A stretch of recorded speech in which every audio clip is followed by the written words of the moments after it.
والسابقون الأولون من المهاجرين والأنصار والذين اتبعوهم بإحسان رضي الله عنهم ورضوا عنه.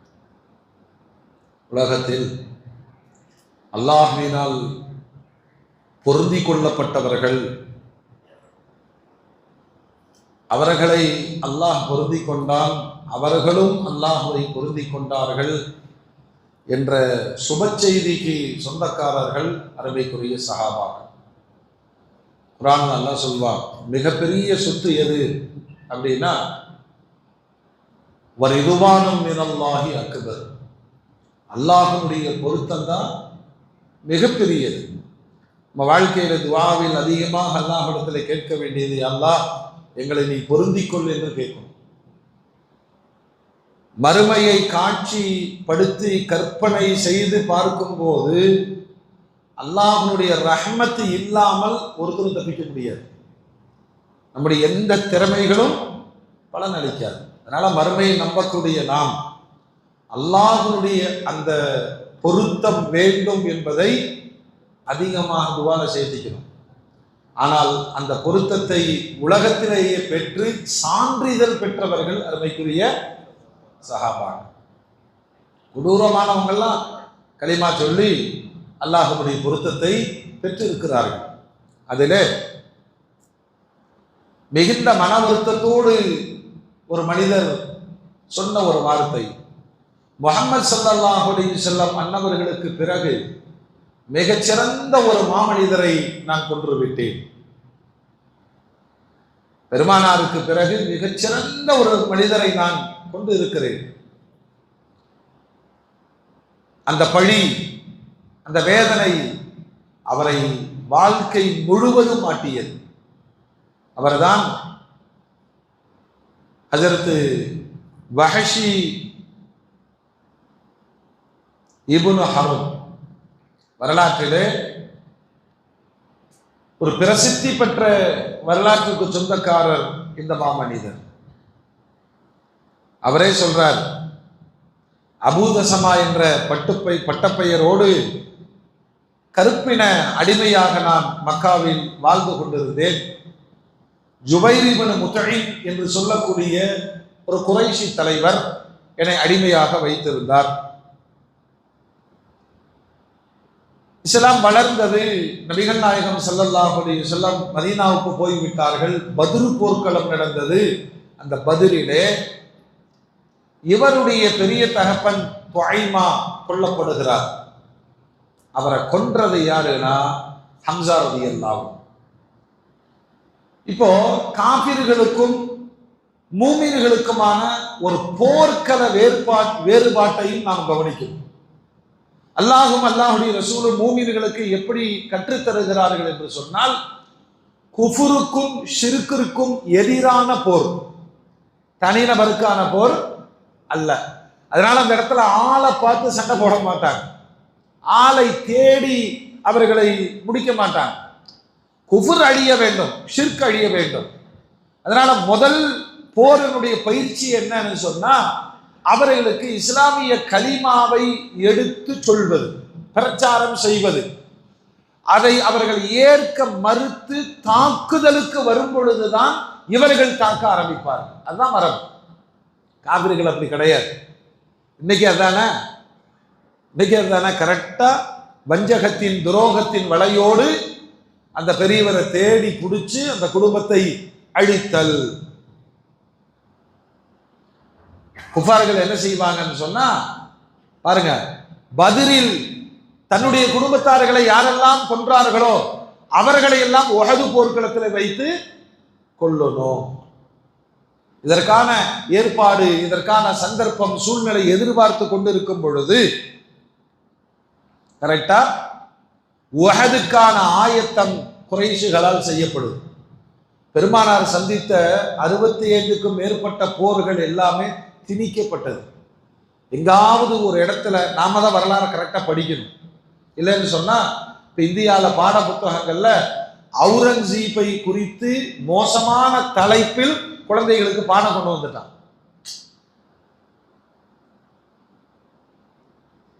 அவர்களை அவதூறாக சித்தரிப்பார்கள். எந்த இடத்திலையும் பெருமானார் என போருனாவே மண்,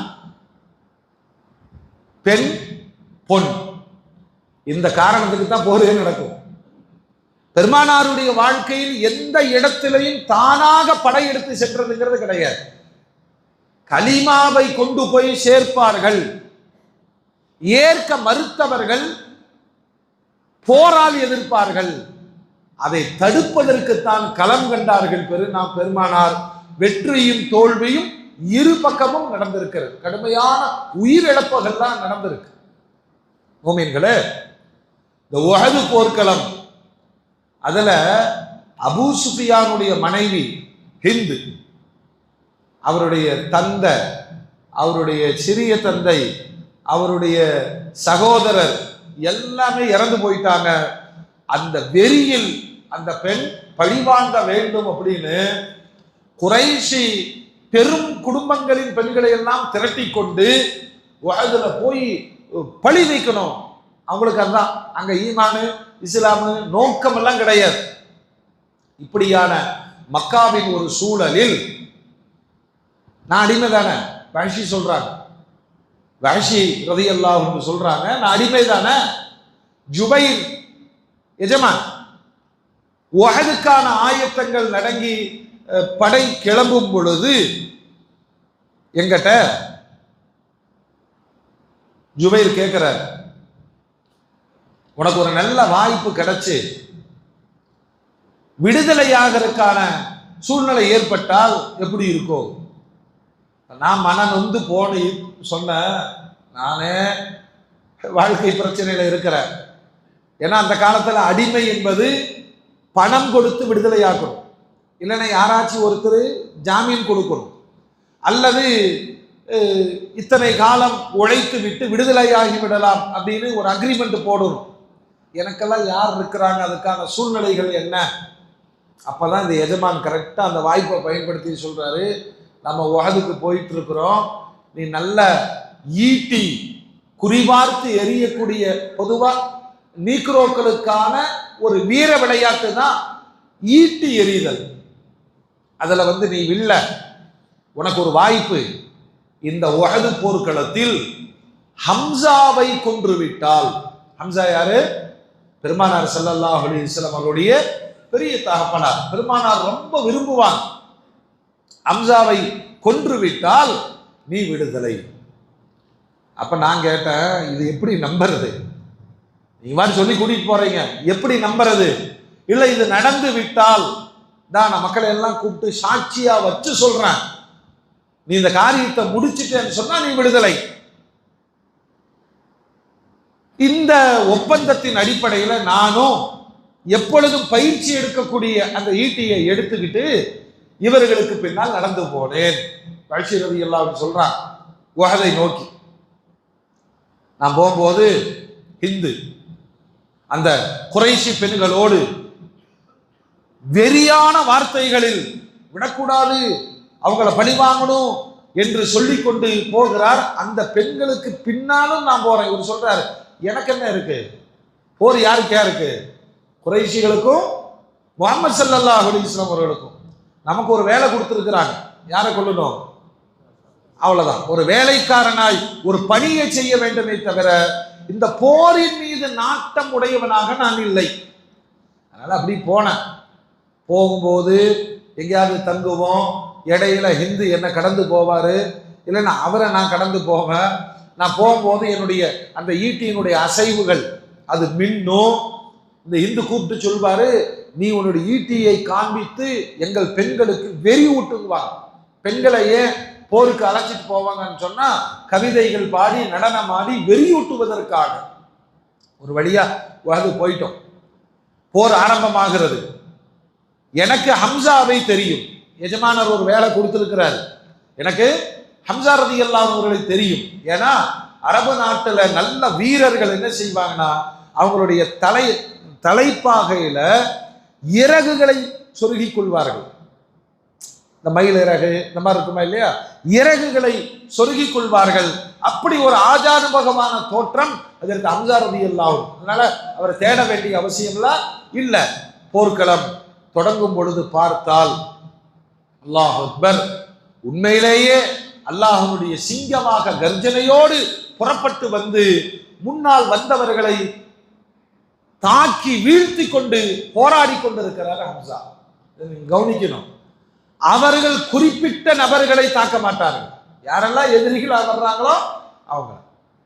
இந்த சூழ்நிலையை நான் பார்த்து கொண்டு ஒரு மரத்திற்கு பின்னால் அல்லது ஒரு கல்லுக்கு பின்னால் நான் ஒளிந்து கொண்டேன், நல்ல சந்தர்ப்பம் வரட்டும் என்று. அப்பொழுதுதான் குறைஷிகளிலிருந்து ஒருவர் ஹம்சாவை பெயர் சொல்லி அழைத்து என்னோட மோத தயாரா என்று கேட்ட பொழுது ஹம்சா ரலியல்லாஹு அன்ஹு வாளை ஓங்கிட்டு அவனோடு சண்டை போட்டுக் கொண்டிருக்கிறார்கள். இந்த நல்ல வாய்ப்பை பயன்படுத்தி என்னுடைய ஈட்டியை ஹம்சாவை நோக்கி எறிந்தேன். அது சரியாக அவருடைய வயிற்றில் குத்தி, காலின் அடி வயிற்றில் குத்தி கால் வழியாக வெளியே நீட்டிக்கொண்டு நின்றது. ஹம்சா தடுமாறி கீழே விழுந்தார். 1, 2, 8 எடுத்து வைத்தார், கீழே விழுந்துட்டார். நான் போய் பார்த்தேன், இறந்து போயிட்டார். என் வேலை முடிஞ்சு, நான் கூடாரத்துக்குள்ள போயிட்டேன். இந்த போர் முடிகிற பொழுது பெரிய குழப்பங்கள் ஏற்பட்டதா இல்லையா உலகத்துல? இந்த இந்து தலைமையில இந்த பெண்கள் எல்லாம் என்ன செஞ்சாங்கன்னா, எவ்வளவு உலகத்தின் கொடூரமான மனிதர்கள் அப்படின்னு சொன்னா, முஸ்லிம் பிரேதங்களை தேடி தேடி பார்த்து அவர்களுடைய காது, மூக்கு, இந்த உறுப்புகளை எல்லாம் அறுத்து அது மாலையாக கோத்து கழுத்தில் போட்டு கடித்து துப்பி கொண்டு நடனமாடி கொண்டிருந்தார்கள். அதுல இந்த இந்து கடந்து வரும்போது என் கூடாரத்துக்குள்ள வந்து, உன்னை நான் பாராட்டுறேன், ஹம்சாவை கொண்டதற்காக மாலையும் போட்டாங்க. பஷீர் ரலியல்லாஹு அன்ஹு சொல்றாங்க, நான் ஒரு அடிமைதான், சொன்ன வேலையை நான் செய்து முடித்து விட்டேன். ஆனா இது இவ்வளவு கொடூரமாக இருக்கு. இதையும் தாண்டி ஹம்சா தான் இவர்களுடைய குடும்பங்களை கொன்றொழித்தார் என்பதற்காக இந்த ஹிந்து வரம்பு மீறி ஹம்சா ரலியல்லாஹு அன்ஹுடைய உடம்ப சிதைச்சு இதயத்தை எடுத்து வாயில் வைத்து கடித்து மென்று, இதெல்லாம் கொஞ்சம் கற்பனை செஞ்சு பாருங்களேன், சங்கிகள் செய்வார்கள். அதுதான் அந்த வெறித்தனம். வேற எவனுமே உலகத்துல செய்ய மாட்டான். ஏன்னா இந்த சங்கம் அங்கிருந்து தான் வருது. கொடூரமாக ஹம்சா ரலியல்லாஹு அன்ஹு சிதைக்கப்பட்ட கடைசியில விரலை பார்த்து தானே நபிகள் நாயகம் ஸல்லல்லாஹு அலைஹி வஸல்லம் அடையாளம் காணுகிற அளவுக்கு இந்த போர்க்களத்தில் பெருமானார் பாதிக்கப்பட்டதை போன்று. ஏன்னா ஹம்சா நாயகம் கொல்லப்பட்டது யாருக்கு வேணாலும் ஷஹீத் ஆகலாம், ஆனால் இவ்வளவு கடுமையாக சிதைக்கப்பட்டு சித்திரவதை செய்யப்பட்டது பெருமானாருடைய மனதில் தீராத ரணமாகிவிட்டது. அதனாலதான் உஹது மலைக்கு சொந்தக்காரராக அங்கேயே அடக்கம் செய்யப்பட்டார்கள். யாரு? ஹம்சா ரலியல்லாஹு அன்ஹு. பேர் என்ன தெரியுமா? சய்யிது ஷுஹதா, ஷுஹதாக்களின் தலைவர். அல்லாஹ் அக்பர். அதுக்கு பிறகு எப்பொழுது ஹம்சா நாயகத்தினுடைய நினைவு வந்தாலும் அழுது விடுவார்கள் பெருமானார். அவ்வளவு மனசை வாட்டியது. காரணம், ஹம்சா ரலியல்லாஹு அன்ஹு இஸ்லாத்திற்கும் பெருமானாருக்கும் மிக பெரும் உதவியாக இருந்தார்கள். காலங்கள் ஓடுது.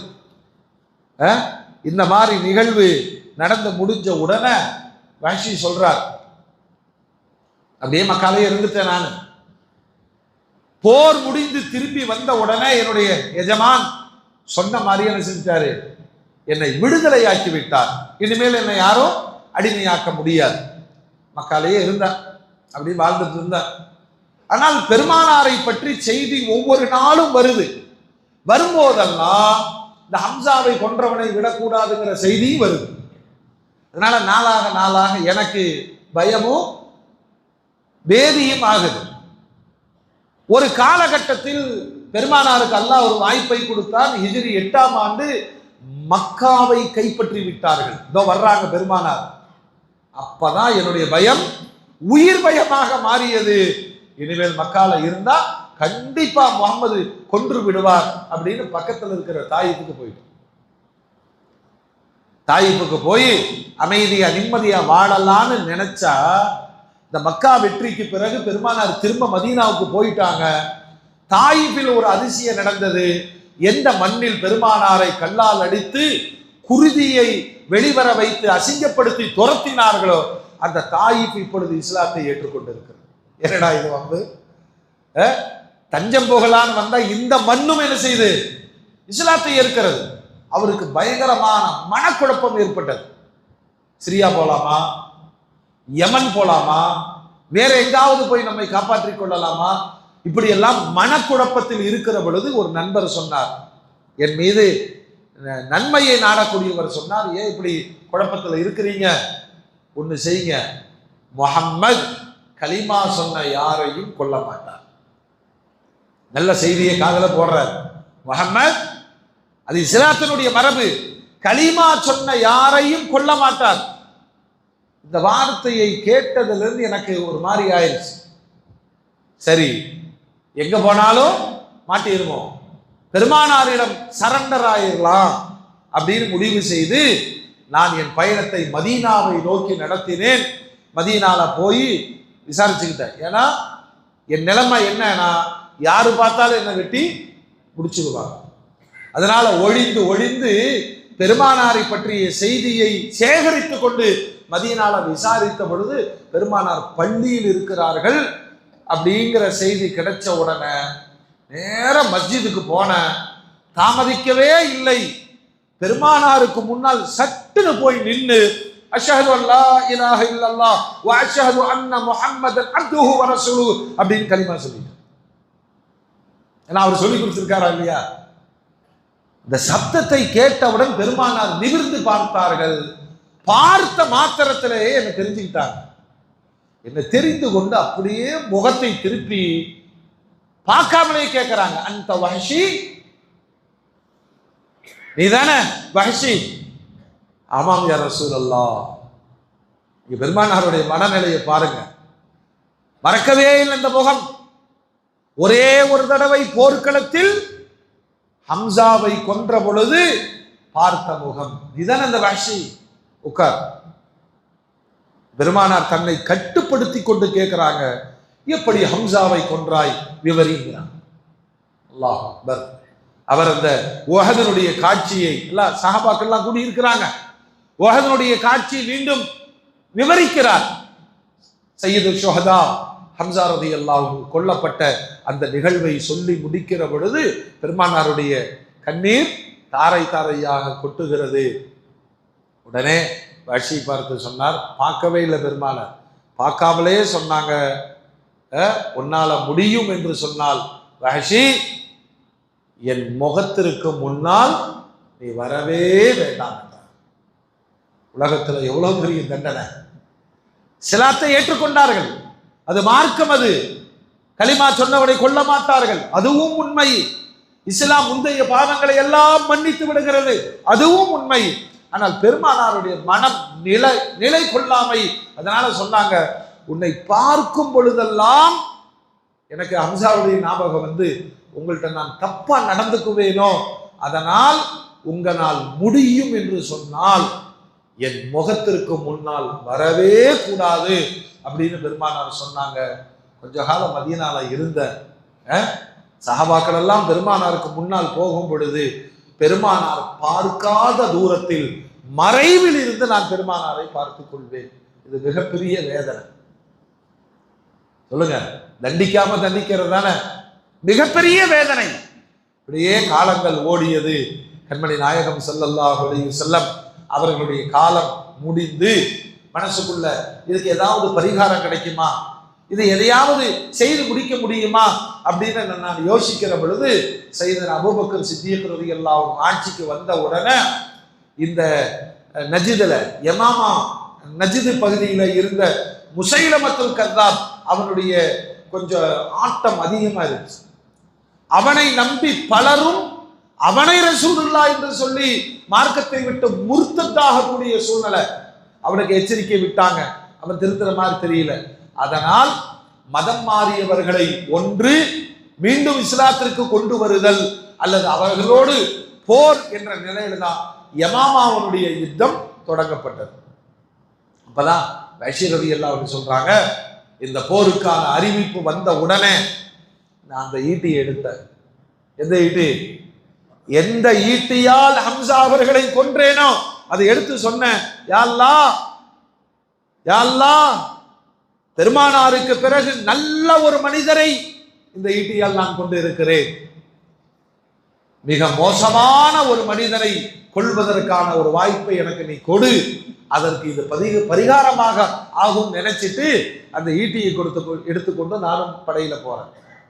முந்தைய வரலாறுகளில் முசைலமாவிடம் தூதராக அனுப்பப்பட்ட ஹபீப் ரலியல்லாஹு அன்ஹு சித்திரவதை செஞ்சு கொண்டானா இல்லையா, அவனுடைய தாயும் சகோதரர் அப்துல்லாவும் முசைலமாவை கொல்லணுங்கிற அதே வெறியோடு தான் இந்த படையில் இருக்கிறாங்க. இவங்கெல்லாம் போயிட்டாங்க. யமாமால ஒரு தோட்டத்துக்கு பேரு ஹதீகத்துல் மவுத், மரண தோட்டம்னு பேரு. ஏன்னா முசைலமாவை எதிர்த்து போன இந்த போராட்டத்தில் பெருவாரியாக கொல்லப்பட்ட அந்த மதமாறியவர்கள் அங்கதான் அடக்கப்பட்டாங்க. அதனால அந்த இடத்துக்கு பேரு மரண தோட்டம் பேர் வச்சுட்டாங்க. அங்க போன பொழுது பஷீர் ரலியல்லாஹு அன்ஹு சொல்றாங்க, பார்த்தா முசைலமா வாளோடு கம்பீரமாக நிற்கிறான். நான் எப்படி போர்க்களம் என்று இல்லாமல் ஹம்சாவை மட்டுமே குறி வைத்தேனோ அதே மாதிரி இங்க எனக்கு வேலை முசைலமா மட்டும்தான் நோக்கம். ஆனா அபூபக்கர் நாயகம் எல்லாத்தையும் எதிர்த்து வந்திருக்கிறாங்க. நான் இப்படி நிற்கும் போது என் பக்கத்துல ஒரு நல்ல திடகாத்திரமான இளைஞர் வாளை கையில வச்சுக்கிட்டு என்ன மாதிரியே கடும் கோபத்தில் இருக்கிறார். நான் புரிந்து கொண்டு இவரும் யாருக்கா குறி வைக்கிறாரு, முசைலமா. சரி, அவருக்கு என்ன பிரச்சனையோ, ஆனா அவருக்கு பிரச்சனை அவங்க அண்ணன் ஹபீபு தான் தூதராக வந்த பொழுது சிதைத்து முசைலமா கொன்றான், பழி வாங்குவதற்காக வந்திருக்கிறார். போர் தொடங்கிய பொழுது நான் என் வேலையை செஞ்சேன். ஈட்டிய குறிவார்த்து முசைலமாவின் மீது அடிக்கிற பொழுது இந்த அப்துல்லா பாய்ந்து சென்று வாளால் வெட்டினார். இப்ப எனக்கு குழப்பம், நான் அடிச்சதுல செத்தானா இவர் அடிச்சதுல இறந்து போனானா? அல்லாஹ் சொல்றார், யா அல்லாஹ், எது எப்படியாக இருந்தாலும் இந்த போர்க்களத்தில் மனிதர்களில் ஆகச் சிறந்த பெருமானாருக்கு பிறகு உயர்வான ஹம்சாவை கொன்றதற்கு ஒரு ஈடாக இதை நான் நினைக்கிறேன், நீ ஏற்றுக்கொள்ள வேண்டும், என்னுடைய பாவங்கள் மன்னிக்கப்பட வேண்டும் என்று அந்த இடத்தில் மனமுருகி அதற்கு வஹ்ஷி ரலியல்லாஹு அன்ஹு துஆ செய்கிறார்கள். முசைலமா அவன் சார்ந்தவர்களின் குழப்பம் அன்றோடு புதைக்கப்பட்டு விட்டது என்று வரலாறு சொல்லுது. வாழ்க்கையில ஆனா இவருடைய பக்கம் ஒரு நியாயம் இருக்கு. நான் ஒரு அடிமையா இருந்தேன், ஒரு எஜமான் என்ன கூலிக்கு அமர்த்தனா, நான் என் வேலையை செய்து விட்டேன், அவ்வளவுதான். எனக்கு இஸ்லாம் என்பதோ ஹம்சா என்பதோ அவருடைய உயர்வெல்லாம் எனக்கு தெரியாது. ஆனால் பெருமானாருடைய பார்வையில் இந்த இஸ்லாத்திற்கு எதிராக ஒரு பரிசுத்தமான போராளியை போர் மரபு இல்லாமல் தனிப்பட்ட பகை போன்று கொன்றொழித்தது, அது இஸ்லாத்திற்கும் இழப்பு, பெருமானாருக்கும் இழப்பு. அதனாலதான் அல்லாஹ்வுடைய ரசூல் அவங்க விரும்பி சொல்லல, வரலாறு இந்த காரணத்தை சொல்லுது.